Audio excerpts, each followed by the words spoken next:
Kemudian buku tanda selanjutnya, apa hukum keputihan bagi perempuan? Hukum keputihan bagi perempuan tidak najis, tidaklah najis.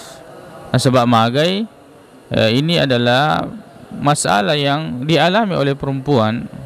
Bahkan ketika perempuan itu hamil, maka ini adalah masalah yang dialami oleh perempuan bahkan di zaman Rasulullah sallallahu alaihi wasallam. Jadi masalah ini nasaban ritata mas'alatun ta'ummu bihal balwa, bertuana masalah yang dialami oleh banyak perempuan atau semua perempuan, tapi dia gaga dalil dari Nabi sallallahu alaihi wasallam yang menjelaskan bahwa itu adalah najis. Kalau tidak ada dalil yang menjelaskan bahwa itu adalah najis, berarti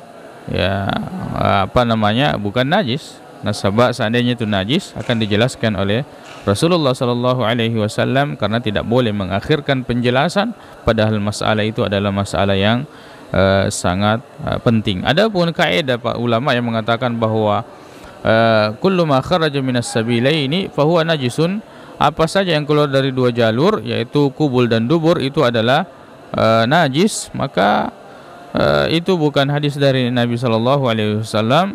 Dan ketika diteliti bahwa tidak semua yang keluar dari kemaluan itu adalah najis, maka dalam masalah najis engkau pada dalilina yang sahih dari Rasulullah sallallahu alaihi wasallam.